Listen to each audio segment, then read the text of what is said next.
Obrigado aí pela presença de todos, muito legal. A gente está aqui nesta quinta live que a gente está fazendo o programa Paint the Future.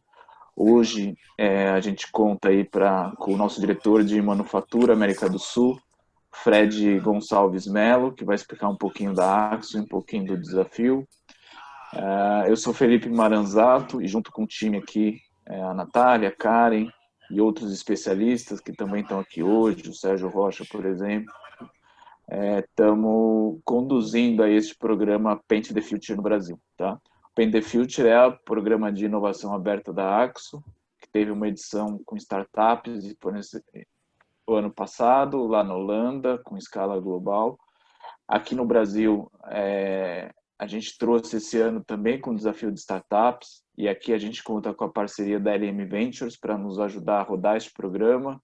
A LM participa aí desse ecossistema de startups muito fortemente, coordena alguns hubs de inovação, de empresas, enfim, tem bastante experiência. Provavelmente vocês talvez tenham tido contato ou com o Magnus, com a Lívia, com a Thaís, Paula, enfim, todo o time da LM que está nos apoiando nessa jornada.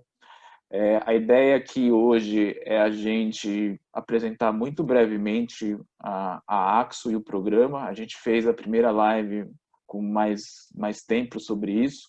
Vou pedir aqui para colocar, Natália, o link do primeiro vídeo. Todos os links a gente vai subir na plataforma deste desafio e dos outros. Em breve vocês serão avisados aí por e-mail, se alguém quiser assistir os outros vídeos.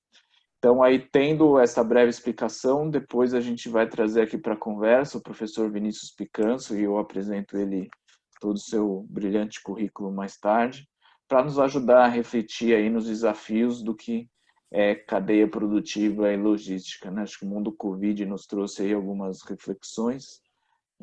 Pós-Covid, vamos entender aqui o que pode acontecer, o que está sendo discutido, quais os desafios para a gente aqui. Então, para começar, de novo, quero chamar o nosso diretor de manufatura, Fred, acho que todo mundo pode chamar de Fred. Eu prefiro, inclusive. Então, ótimo. Que está aqui, vai apresentar para a gente um pouquinho da Axo e junto comigo a gente apresenta o programa, tá bom? Fred, por favor. Ok, boa tarde, pessoal. Eu sou Frederico Gonçalves Melo, mas podem me chamar de Fred. Eu atualmente sou o responsável por manufatura aqui na região da América do Sul. Né? Nesses 10, 15 minutos pela frente, a intenção é, como o Felipe disse, dar uma visão rápida sobre a Axo, sobre a região, em termos do footprint de plantas, de depósitos. Falar rapidamente de como é que nós nos posicionamos no mercado e como são os nossos principais números de logística. Um slide para falar um pouco sobre que nós consideramos um grande projeto, uma grande realização, que é o Reviver. E, por fim, né, para fazer o link com o tema principal, que é o Paint the Future, quais são os principais desafios nessa parte de manufatura e supply chain. Felipe, se você puder passar para o próximo. Legal. E antes de passar, Fred, eu esqueci de avisar, quem tiver perguntas, quiser interagir já com o chat está aberto aqui. Na medida do possível aqui, se der para a gente encaixar a resposta durante a apresentação, a gente já faz, senão no final a gente retoma, tá bom? Então, o chat aqui liberado para perguntas, comentários, dúvidas, tá bom? Vai lá, Fred. E, complementando, eu acho que é importante para todos que isso aqui nada mais é do que um grande bate-papo, onde a gente espera bastante interação e que, de certa forma, vocês tragam boas contribuições, né, para essa grande experiência de cocriação que nós estamos empreendendo na Axo Nobel. Bom, falando da empresa, aí estão nesses slides os principais números e a nossa distribuição pelo globo, né? Então, como vocês podem ver, nós somos uma empresa global, presente nas 4 cantos do mundo, uma empresa com esse nível de receita de 9,28 bilhões de euros, um lucro de 841 milhões, estamos presentes em mais de 150 países e hoje ao redor de 34 mil colaboradores, né? Marcas conhecidas aqui no Brasil, especialmente Coral Internacional, são marcas bem conhecidas, assim como Interplan e Simples, num setor mais específico. Trazendo agora mais para nosso pedaço, a América do Sul, nós temos 12 fábricas, né? 5 delas no Brasil, uma na Argentina, uma no Uruguai, uma na Bolívia, mais 3 nos países andinos, além de um depósito no Chile. Como responsável pela manufatura, eu tenho responsabilidade sobre essa parte do globo que aparece neste mapa. Nossas principais marcas, Coral aqui no Brasil, Alba na Argentina, Inca no Uruguai, são as marcas da parte de tintas decorativas, assim como Sparlac. Nos outros segmentos de performance coatings, temos essas outras marcas também igualmente conhecidas, Wanda Seekins na parte de repintura, Terpon na parte de tinta em pó. Né? E como principais clientes, né, os home centers, que certamente vocês conhecem, assim como montadoras SN Ball, que fabrica embalagens Axion de rodas Whirlpool, né, a linha branca, Marco Polo ônibus e assim por diante. Embraer também um importante parceiro aí na parte de ASC. Também seguindo aí com essa ideia de dar uma visão breve para vocês sobre os mercados onde atuamos. Vocês podem ver aqui alguns exemplos na parte decorativa. Esse é um ambiente da Casa Cor, que nós somos um dos patrocinadores. Nessa outra fotografia aí aparece uma construção importante na Inglaterra, que nós tivemos uma participação direta na pintura dessas estruturas, o projeto Hunters com a Embraer, né, que foi mais uma realização interessante, toda a parte de revestimento para embalagens, e nessa última fotografia também bastante ilustrativa a nossa aplicação em tintas para pintura de cascos de navio, que é inclusive um grande exemplo de sustentabilidade, uma vez que através da tinta que nós desenvolvemos, diminuímos as incrustações, o que permite com que o navio flutue melhor e, consequentemente, um consumo menor de combustível. Pode passar, Felipe. Em termos de distribuição, o nosso footprint, como eu mostrei no mapa anterior, né, presente em 13 locais, 13 países, 13 unidades, né, 12 plantas mais a do Chile. Então, os grandes números aí são mais de 36 milhões de embalagens que nós separamos por ano, mais de 4.500 PDVs atendidos, 875 cidades atendidas, o que corresponde aí a quase 7 milhões de quilômetros percorridos por ano, distribuindo aí mais de 300 mil toneladas e, ao mesmo tempo, recebendo outras 230 mil toneladas de materiais e embalagens. Como eu tinha falado no começo, um importante projeto que é motivo de muito orgulho para todos que participaram, né, porque é uma referência, é um exemplo de como nós colocamos os conceitos de sustentabilidade na prática, esse projeto Reviver, que foi inaugurado em 2017, onde nós investimos 13 milhões de reais para que fosse possível reusar a água que nós geramos através dos nossos efluentes. Né?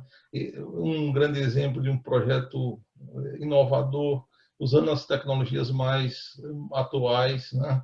Como, por exemplo, a utilização de membranas de ultrafiltração, gerando um efluente de maior qualidade, que nos permite reutilizar hoje 90% da água que nós usamos para a fabricação de tintas.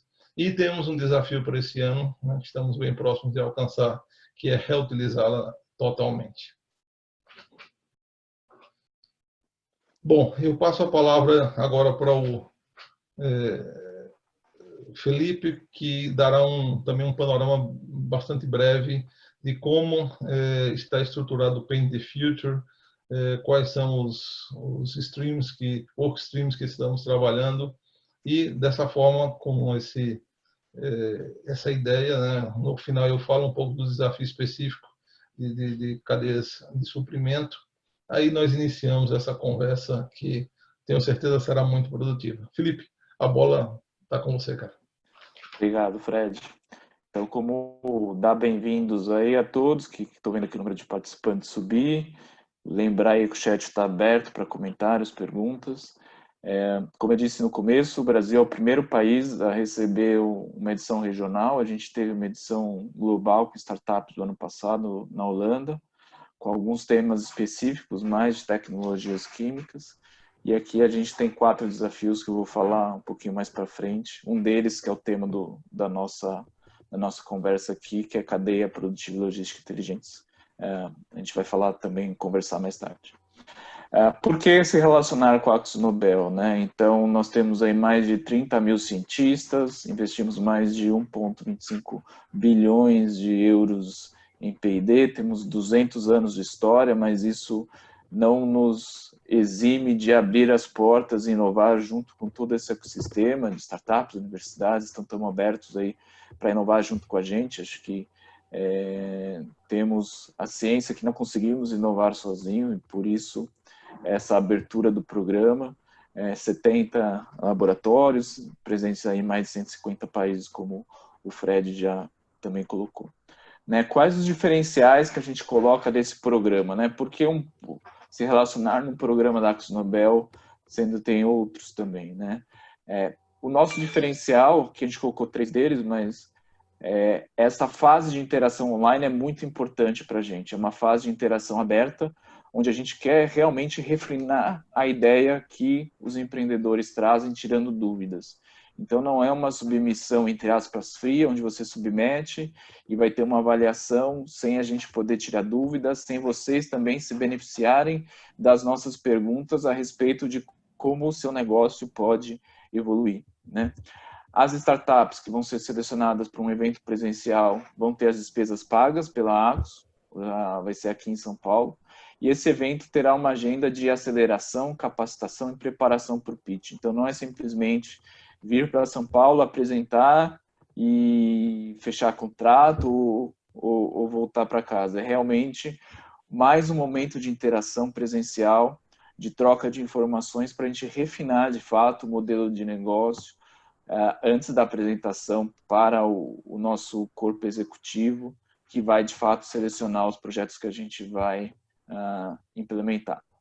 Então, esse aqui é o cronograma atualizado. A gente, em virtude de toda a questão da pandemia, a gente estendeu o nosso prazo de submissão e o nosso evento presencial, né? Então, prazo inicial, que era final de abril, a gente estendeu até dia 19 de junho. Então, a gente tem aí pouco menos de 3 semanas para terminar essa fase, mas, de novo, essa é uma fase onde a gente quer crescer a solução junto com vocês, debatendo, interagindo com os 70 especialistas da AkzoNobel aí nos 4 desafios, tá? Essa interação avança até aí, finalzinho de julho, comecinho de agosto, porque aí entre agosto e setembro a gente vai selecionar as startups para o evento em São Paulo nos dias 7 e 8 de outubro, tá bom? Os desafios são esses, né? Então, cadeia produtiva e logística inteligentes, ciclo de vida mais sustentável, experiência do cliente e novas funcionalidades. E aí, para explicar melhor, então, o que a gente entende dentro desse desafio de cadeia produtiva e logística inteligentes, volto aí a bola para você, Fred. Beleza, tranquilo. Para finalizar essa introdução, né, vamos dar uma ideia, né, que a gente pode desenvolver durante o chat, durante as conversas que vamos tendo, o que consideramos como sendo crítico para que a gente continue melhorando os nossos processos, para que nós sejamos cada vez mais eficientes na forma como nós atuamos. Uma, até pelo próprio exemplo que eu mencionei agora há pouco, nós estaremos sempre buscando alternativas para recuperar os nossos efluentes. Eu acho que isso é algo que tem primordialmente um excepcional impacto na sustentabilidade, como também nos custos, o que nos torna cada vez mais eficientes. Essa quarta revolução industrial que estamos vivendo, né, nos permite digitalizar muitos dos nossos processos e buscamos, através das várias iniciativas que estão sendo desenvolvidas pelas startups, aplicações que possam melhorar o nosso controle e aumentar a nossa confiabilidade e produtividade dos nossos processos. Estaremos sempre buscando melhores arranjos das nossas linhas de produção, os tamanhos dos nossos lotes, para que sejamos cada vez mais flexíveis como manufatura, para poder cada vez melhor atender aos nossos clientes de uma forma precisa, de uma forma ágil, com qualidade. Reutilização de água, redução das emissões, redução da geração de resíduo, redução do consumo de energia também são áreas onde trabalhamos muito fortemente, né? Tanto pelo aspecto da sustentabilidade quanto pelo aspecto de se tornar mais eficiente em custos. Temos algumas iniciativas também a serem desenvolvidas no que diz respeito a fontes renováveis de energia. Hoje esse é um mercado amplo de oportunidades, né, onde essa paisagem tecnológica está se modificando literalmente, né? Não raro hoje vemos muitas fazendas de energia eólica se tornando algo bastante comum aqui no Brasil. No que tange a parte de logística, estaremos buscando maneiras cada vez mais eficientes de fazer toda a operação dos nossos depósitos, né? Desde a separação, as próprias rotas de distribuição, as maneiras de transporte que temos. Então, essa é uma outra área que também estamos buscando progredir. Integração com o cliente, né? Axo fornecedor, Axo cliente, de forma que possamos compartilhar informações que nos tornem ágeis, que tenhamos uma parceria ganha-ganha. E, por fim, né, também dentro desses desafios, modelos que nos permitam ter uma melhor previsão de demanda e de produção. Eu acho que é isso. E passo aí a palavra para você novamente, Felipe. Legal, Fred. Antes de passar, a gente tem uma pergunta aqui do Vitor. O consumo de energia hoje é representativo nos sistemas de despoeiramento, filtro manga e redutores? Eu posso. O consumo de energia na parte de sistemas de exaustão presentes nas nossas plantas é um consumo importante, né? E por isso buscamos alternativas para fazer o acionamento desses sistemas de forma a ter o menor consumo de energia e para, por outro lado, torná-los cada vez mais eficientes. Legal. Valeu, obrigado você, Vitor, pela pergunta. Então, antes para a gente finalizar aqui esta parte mais formal, eu queria esclarecer que o processo de submissão ele é em duas etapas, né? A gente tem este caminho, letspenthefuture.com/pt/br, mas também o site www.penthefuture.com.br. A inscrição é em duas etapas. Primeiro você se inscreve como, digamos, pessoa física, pode interagir já com as ideias que estão lá. E a segunda etapa, de fato, é a submissão da ideia, tá bom? Então, inclusive, aqui a gente tem empreendedores que submeteram mais de uma ideia. Então, você faz a etapa nesses dois momentos, o cadastro nessas duas etapas. Primeiro, como como participante da plataforma e depois submete a sua ideia para a gente poder interagir, tá bom? E aí, para a gente conversar, como eu disse no começo, a gente convidou o professor Vinícius Picanso. O professor Vinícius, ele é engenheiro e mestre em engenharia de produção, né? Fez seu doutorado na Technical University da Dinamarca, é pesquisador associado lá, também já foi pesquisador visitante da Sloan School of Management, do MIT, leciona aí nos programas de graduação, pós-graduação e educação executiva do INSPER, e já foi coordenador do Centro de Empreendedorismo do INSPER. Então, acho que tem um fit super grande aqui com o nosso tema, né, da live, e também com a sua experiência coordenando aí o Centro de Empreendedorismo, tá bom? Eu vou ter uma pergunta aqui do Tiago, né? Antes de chamar o professor Vinícius, se a parte de redução de resíduos está focada em apenas chão de fábrica, no enfoque de hoje. Acho que eu posso responder, Tiago.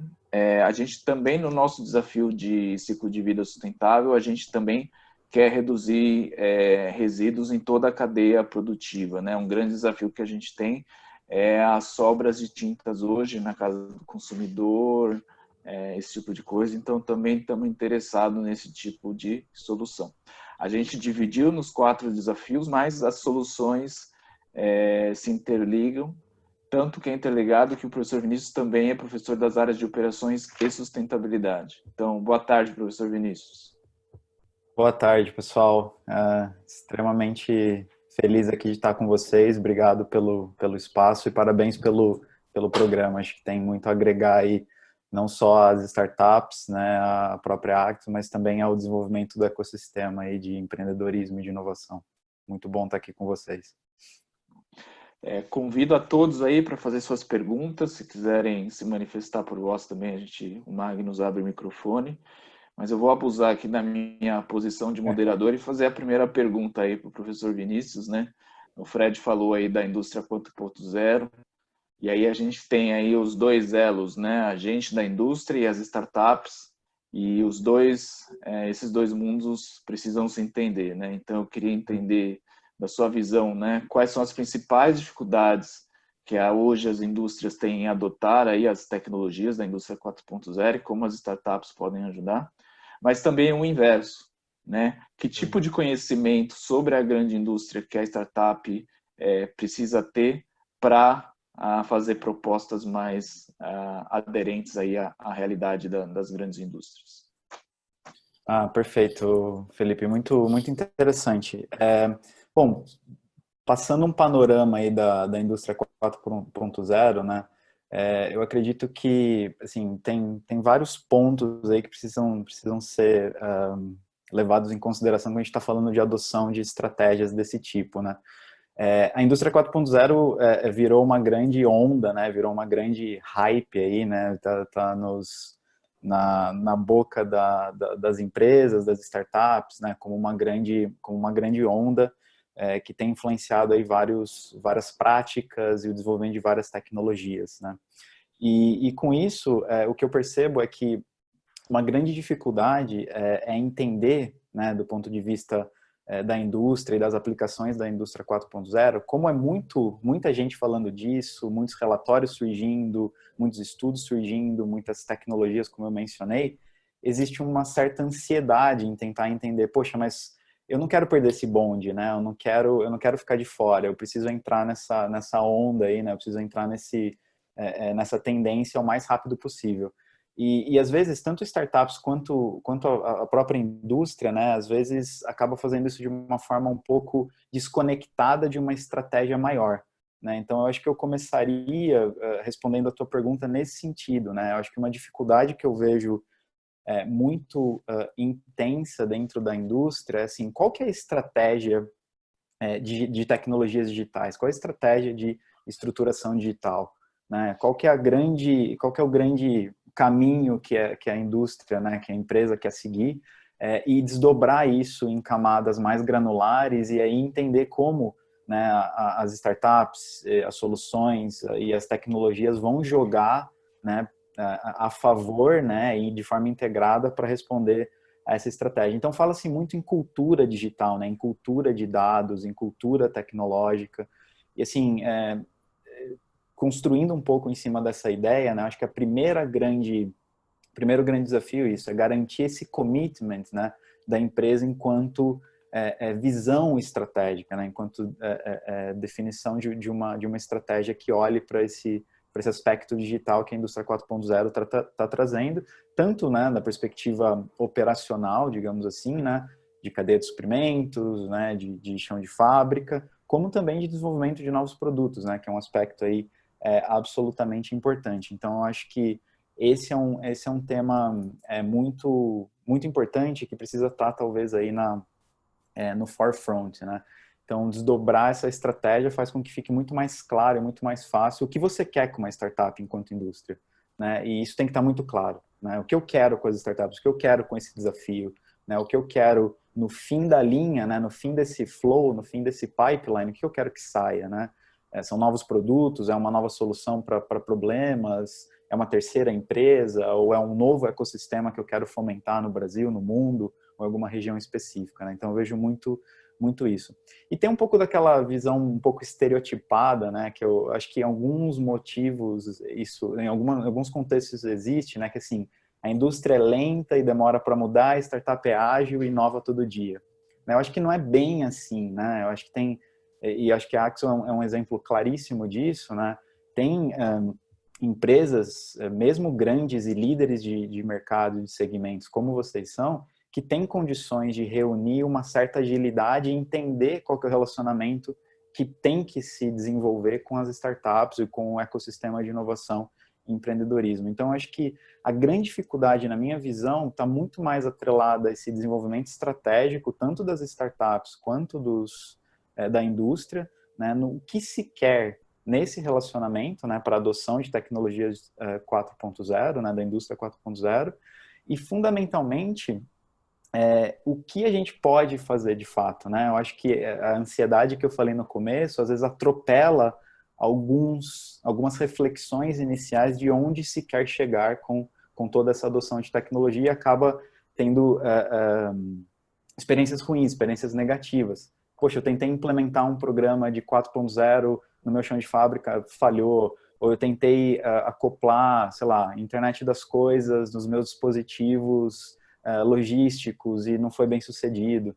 Então, acho que tudo isso precisa estar muito bem ancorado numa estratégia mais ampla, né? Então, essa integração dos dois lados, eu acredito que é bastante interessante. E aí, claro, né, as empresas, né, a indústria pode, aos poucos, né, ir desenvolvendo unidades que trazem uma agilidade maior, uma inovação maior, que aí é alimentada, né, pelo esse fervor das startups, né, por essa capacidade de inovar das startups, né, trazendo novas tecnologias, novos processos, eventualmente novos modelos de negócio. Né? Então eu vejo esse, para mim, né, um pouco até olhando para os dois lados, é um dos maiores desafios, principalmente olhando para a indústria 4.0. Legal, obrigado. Eu vou puxar duas perguntas aqui do Rogério, acho que uma mais para o nosso time aqui da Axo e outra direcionada para você, professor. Para o time da Axo aqui, né?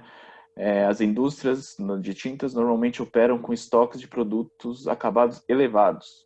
Entretanto, processos eficientes operam com baixos estoques devido à sua alta flexibilidade. Como a Axo entende essa questão? Acho que essa pergunta vale alguns milhões de dólares, viu, Rogério? Acho que até o mundo pós-Covid vai dar uma balançada aí em como gerenciar toda essa cadeia de suprimentos. Depois até queria ouvir do professor Vinícius aí o que está sendo debatido nesse mundo aí de fronteira de discussão da cadeia, mas acho que é um grande desafio equilibrar a previsão de demanda com toda essa cadeia. Assim, acho que queremos, se tiver soluções aí, por favor, nos ajude, que é dos grandes desafios da indústria, certo, Fred? Isso, eu acho que, como estava naquele slide que foi mostrado há pouco, modelos de previsão de demanda e de programação de produção é uma das áreas de nosso interesse. Né?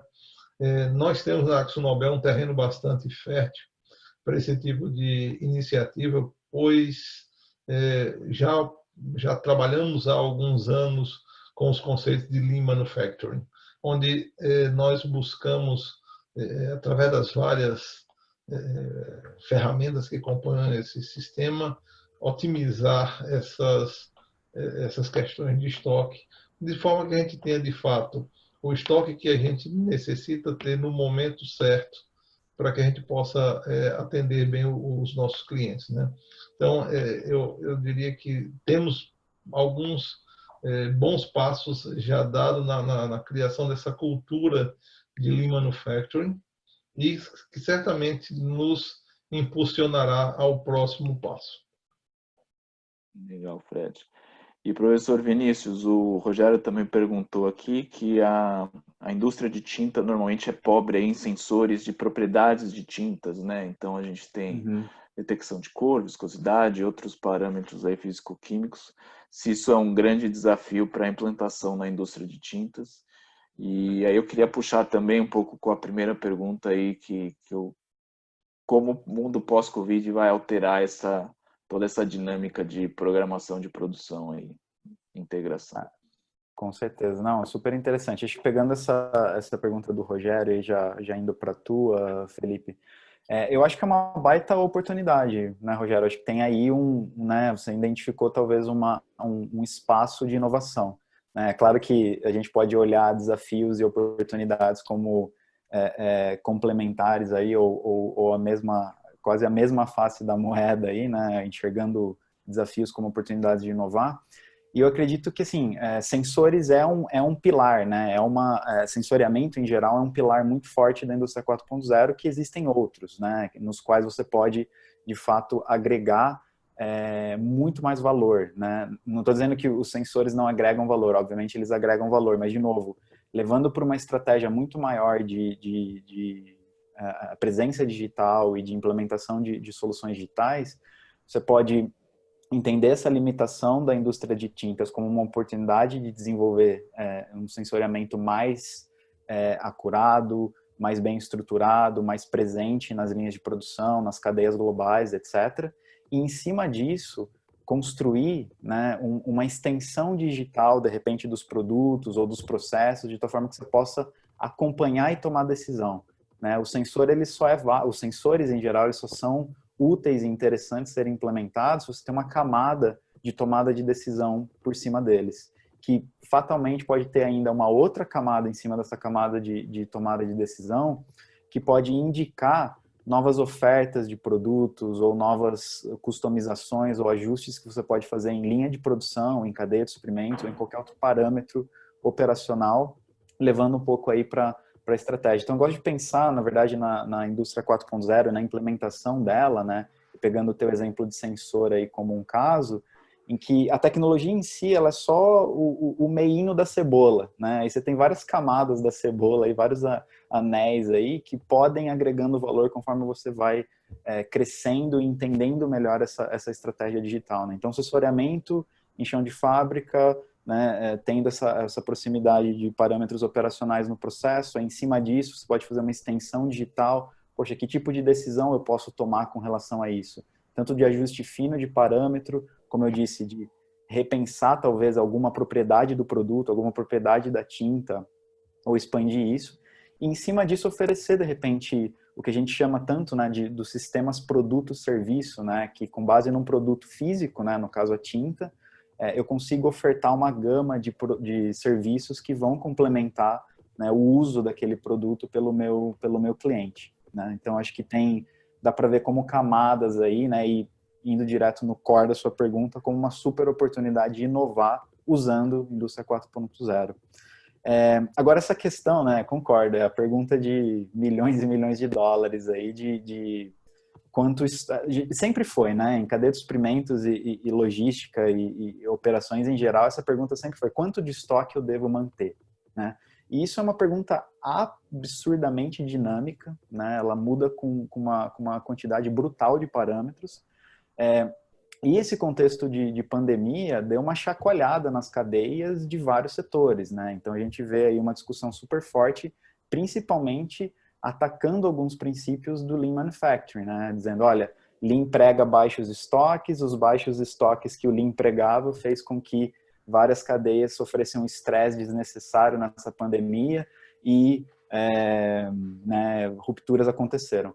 O que eu acho que é importante a gente entender é que a gente está vivendo uma pandemia única, né? Assim, por mais que algumas empresas, talvez muito poucas, tenham se preparado para casos similares de epidemia, muito provavelmente elas estavam se preparando para coisas muito localizadas, como foi SARS e MERS nas últimas décadas. Não para uma coisa que afetasse todas as cadeias simultaneamente em praticamente todos os países do mundo. Então isso é único. Isso é quase um outlier lá da estatística, né? Então a gente olhar essas decisões agora, a gente não está jogando as regras do jogo normais, né? Então tem muita coisa que a gente precisa olhar com cautela. Eu acho que o Lean, ele sofreu um golpe do ponto de vista de estoque, mas eu acho que o Lean não é só isso, né? Lean Manufacturing é muito mais do que eu olhar para baixos estoques, né? Tem uma série de premissas, tem uma série de princípios que vão além disso e que eu acho que permanecem como filosofia de gestão, inclusive. Mas eu acho que a questão de estoques vai precisar de fato ser repensada, né? Essa pressão enorme para ter baixos estoques pode ser que não se sustente em algumas cadeias pós-Covid, né? E o que tem um professor no MIT de supply chain que eu acompanho muito, ele tem uma inserção super forte aí em várias indústrias, né? E desenvolveu consultorias ao longo da carreira dele também, e software. E ele fala uma coisa que eu acho muito interessante. Ele fala assim, as cadeias agora vão precisar passar por um stress test muito similar ao que os bancos, né, o que o governo americano fez os bancos passar depois de 2008. Que é o quê? Teve todo aquele chacoalhão em 2008, né, o sistema financeiro derreteu, e aí as novas regulações falam o seguinte, olha, a gente vai ter que estressar todos os números, estressar toda a estrutura bancária para saber se esse sistema se sustenta, se ele aguenta o tranco, né? Eu acho que as cadeias vão passar agora a ter esse stress test muito mais intenso, ou seja, tá bom, vamos simular a cadeia global da AkzoNobel, beleza. Eu sumo com 3 centros de distribuição, sumo com 2 plantas produtivas, o que acontece com a cadeia? Quanto tempo ela sobrevive? Quanto tempo eu tenho para religar os meus fornecedores ou encontrar fornecedores novos, né? Quais são meus fornecedores críticos e por aí vai. Então, acho que essa ideia de stress test, ela vai ficar cada vez mais forte em gestão da cadeia de suprimentos, né? Muito para se blindar um pouco de surpresas que possam pegar as empresas aí de calça curta, né? Legal. Rogério continua aqui a conversa, mas eu vou dar um parênteses aqui para responder uma pergunta anterior aqui obrigado, professor, do Matheus.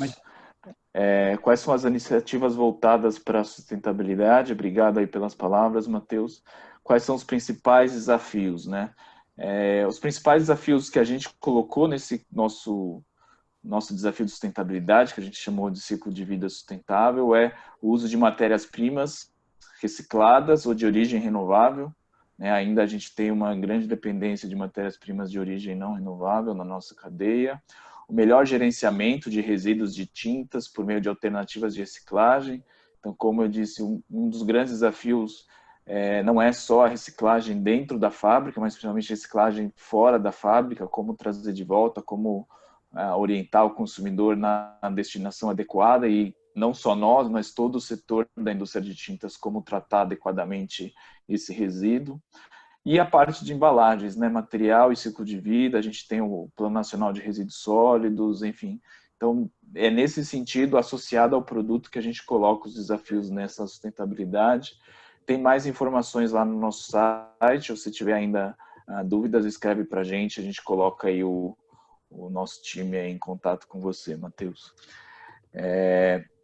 O Rafael, acho que é da empresa chamada Codific, pergunta para a gente poder explicar melhor os nossos processos de separação, pelo que eu entendi aqui, que a gente separa mais de 36 milhões de embalagem, e flexibilidade de arranjos de linha de produção e tamanhos de lote. Você pega essa, Fred? Sim, começando pela parte de flexibilidade de arranjo de linhas de produção e tamanhos de lote, e depois eu devolvo para você. Você pode falar um pouco sobre a separação das embalagens pela vertente da sustentabilidade, Felipe?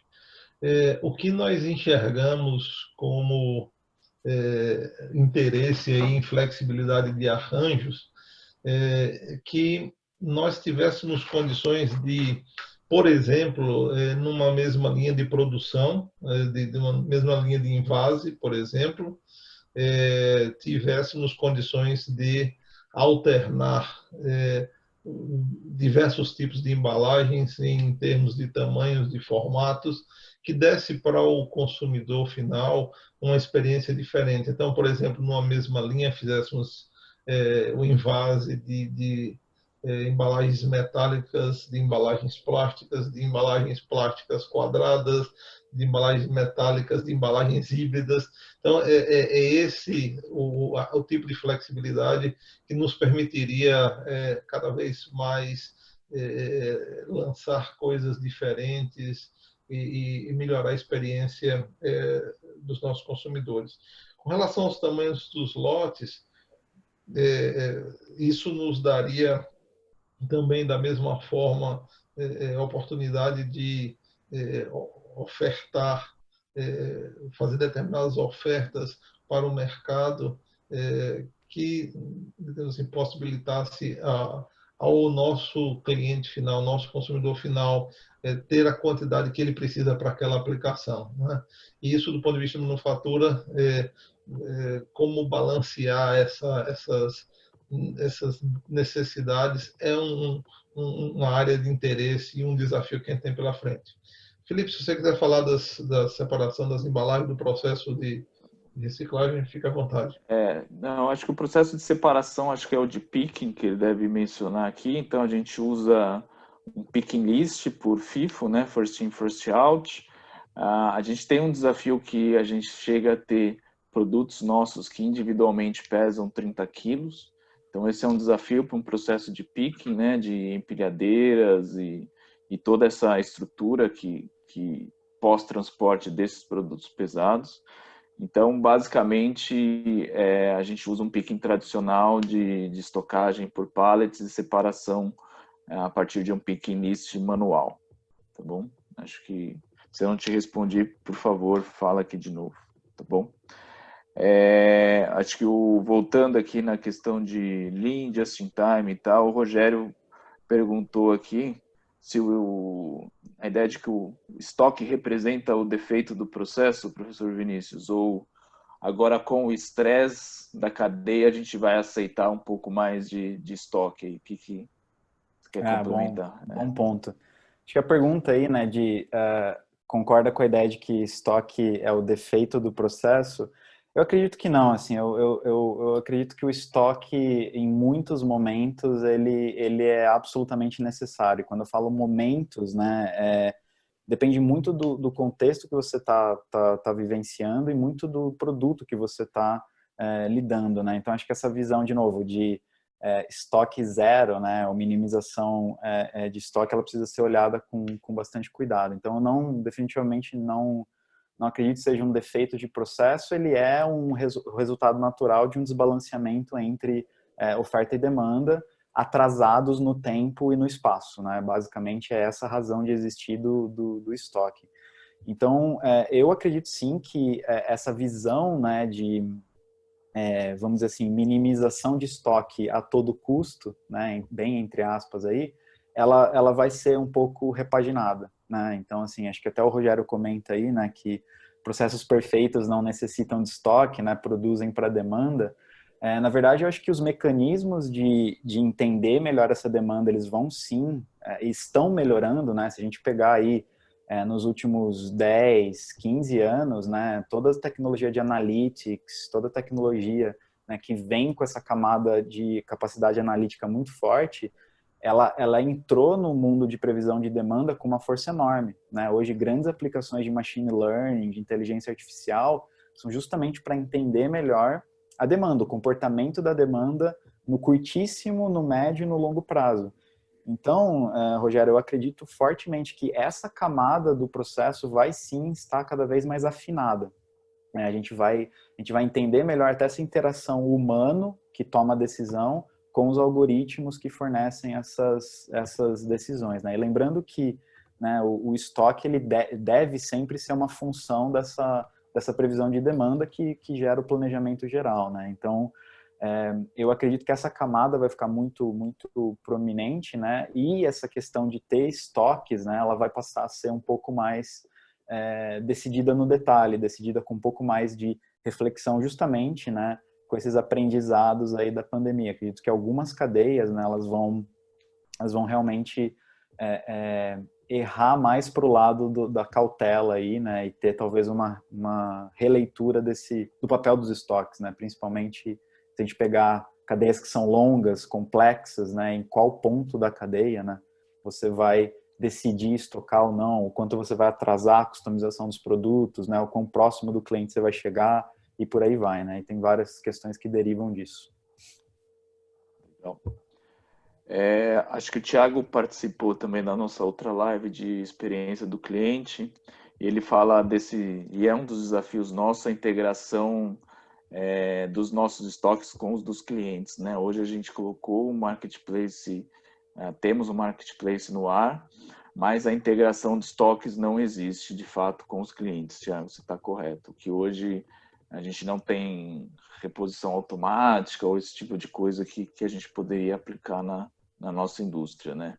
Um desafio que a gente tem é pensar nos nossos clientes B2B, né? Também porque a gente tem grandes empresas, então como manter esse estoque integrado entre B2B também é um desafio que a gente colocou aqui como possível solução que a gente gostaria de ter projetos. O Rafael, acho que pode enviar mais perguntas. Ele pergunta aqui se teria um vídeo do processo ou realizar uma visita. Em virtude de todas as questões do Covid, realmente as visitas estão muito escassas na nossa fábrica, a gente está com e centro de distribuição, então a gente está com um protocolo muito rigoroso.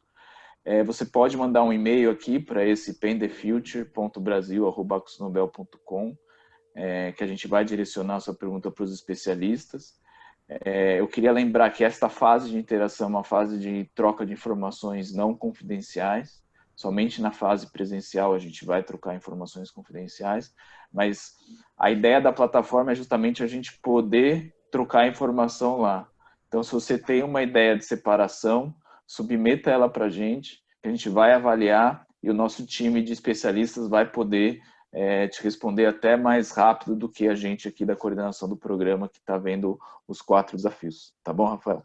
Mas pode enviar o e-mail, mas preferencialmente se cadastra na plataforma, porque o nosso time de especialistas, de novo, consegue interagir até mais rápido com a gente. Tá bom?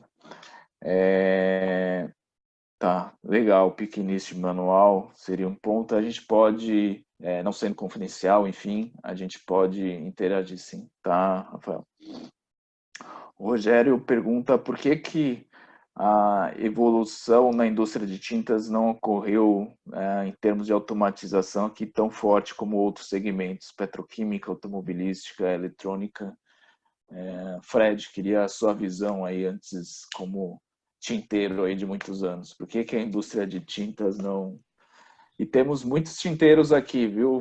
O Sérgio, o Fábio Marques, Elaine, se vocês quiserem complementar aqui, por que... Bom, primeiro, se concorda com a colocação do Rogério, acho que sim, mas queria a visão de vocês aí dos tinteiros antes de passar para o professor Vinícius. Bom, meus colegas aí fiquem também à vontade para complementar algo que queiram.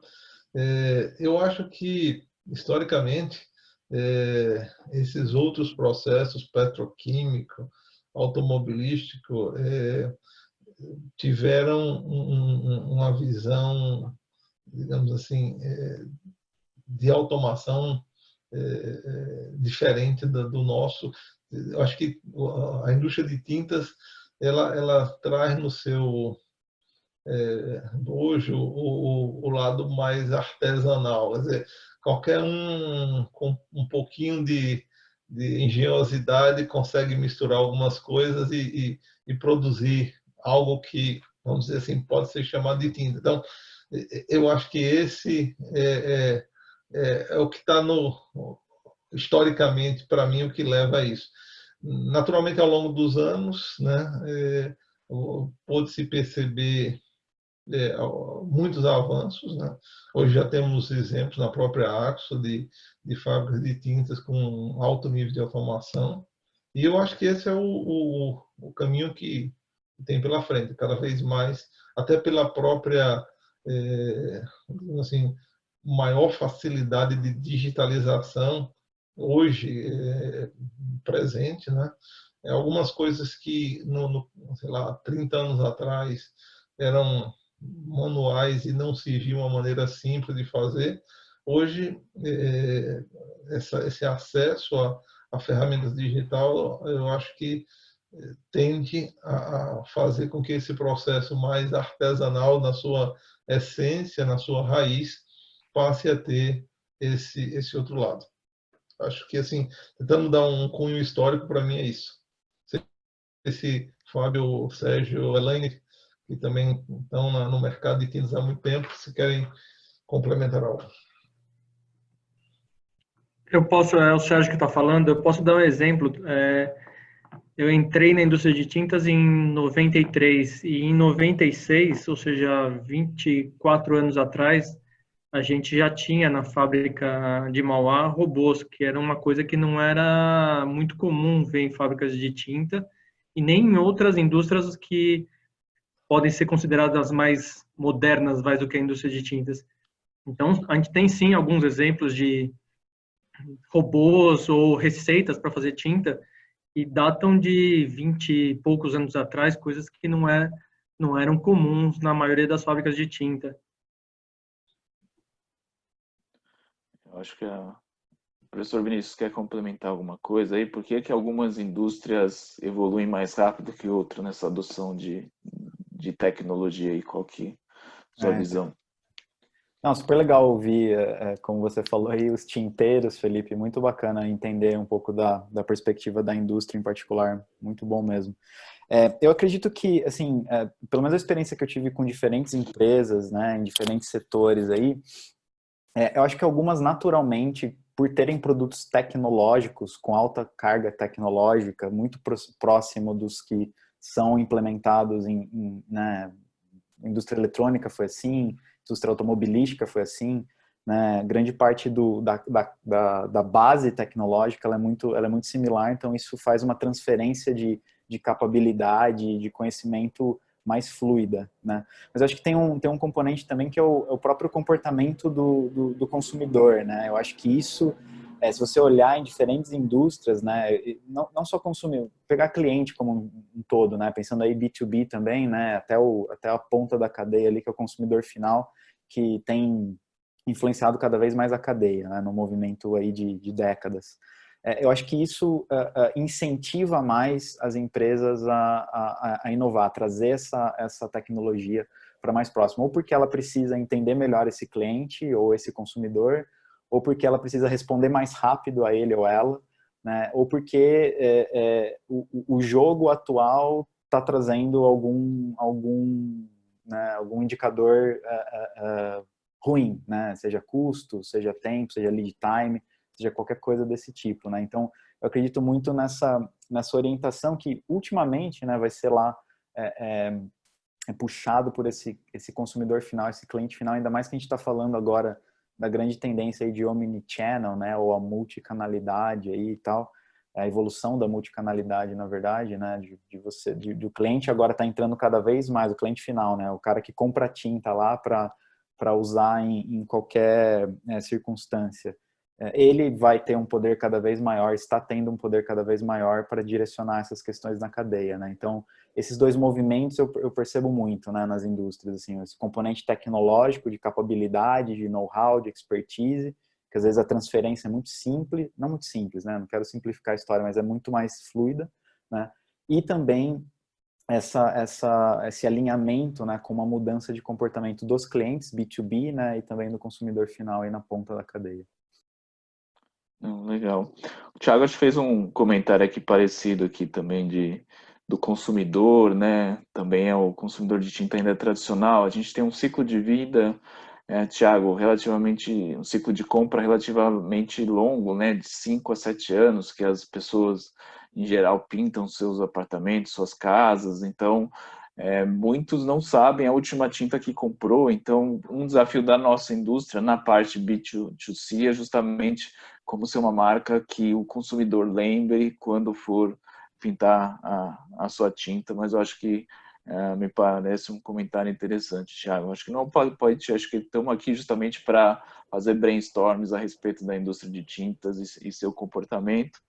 E aí, como a gente está chegando ao fim aqui, eu vou pegar uma pergunta do Rogério aqui, a última pergunta dele, que é: quais as principais dificuldades de uma indústria de tinta pode ser 100% automatizada, Fred? Eu acho que existem alguns paradigmas a serem quebrados, né? Então, Rogério, você há de se lembrar que ter a figura de um colorista aprovando cor é algo muito mais enraizado, entranhado na indústria de tinta do que ter um computador dando a aprovação de cor. Então, eu acho que eu tendo a ver as coisas mais por esse aspecto mais amplo, né? Porque, assim, hoje em dia os computadores de cores são coisas fáceis, relativamente fáceis de ser adquiridos, né? Mas eu acho que tem alguns paradigmas a serem quebrados, né? Mas hoje, volto a dizer, eu tive a oportunidade de visitar algumas plantas totalmente automatizadas na própria Axo. Sérgio, que está conosco aqui, de se lembrar nossa visita a uma das plantas da Axo lá na Polônia, que é um conceito totalmente diferente, né? Há uma outra na Inglaterra, Ashton, que também já pulou para esse outro patamar que nós, de certo modo, estamos em caminho. Hoje, na nossa realidade, nós já temos muitos processos que outrora não se imaginava. O Sérgio citou alguns robôs já fazem parte da nossa realidade, uma coisa que há algum tempo atrás não fazia, né? Mas assim, eu acho que são paradigmas em que aos poucos estão sendo quebrados, e eu acho que esse momento Covid ele nos fez refletir muitas coisas, né? O professor Vinícius falava de estoque aí, né? Quando nós começamos a pensar em Lean Manufacturing há 8, 9 anos atrás, é que nós nos deparamos com os cálculos dos Kanbans, dos supermercados e tal, foram paradigmas importantes que nós quebramos, né? E que hoje, digamos assim, nos ajudam muito a atravessar esse momento Covid, com as nossas plantas operando com segurança, os nossos principais clientes sendo atendidos. Então, eu acho que e por isso eu acho que esse momento Paint the Future tem uma importância excepcional para nosso futuro. Eu acho que através dessas experiências de cocriação que nós estamos nos propondo a fazer, nós encontraremos caminhos que certamente sozinhos, voltados para a nossa realidade apenas, nós não encontraríamos. Então, provavelmente coisas que passam na sua cabeça, Rogério, que passam na cabeça do professor Vinícius, não passaria na minha. E vice-versa, né? E no momento que nos colocamos juntos com um propósito único, né, de encontrar caminhos novos, de percorrer caminhos novos, eu acho que a gente vai se aproximar desse desejo aí do 100% automatizado que você colocou na sua pergunta. É isso, da minha parte que eu vejo, né? Legal, Fred. Então, para encerrar aqui, queria agradecer a presença de todos. Fica o convite para submeter as ideias, para quem ainda não fez, tirar as dúvidas. Então, o endereço mais curtinho aí, paintthefuture.com.br ou este e-mail. Agradecer o Fred, o professor Vinícius e todos que interagiram com a gente aqui no nosso chat, que também só participou. Reforço o convite para entrar na plataforma, interagir até dia 19 de junho. Mas o quanto antes vocês submeterem, mais tempo a gente tem dessa interação para a gente refinar essas ideias. Tá bom? Então, desejo a todos aí um bom final de tarde, excelente noite aí, se cuidem e espero ver vocês lá na plataforma. Um abraço a todos.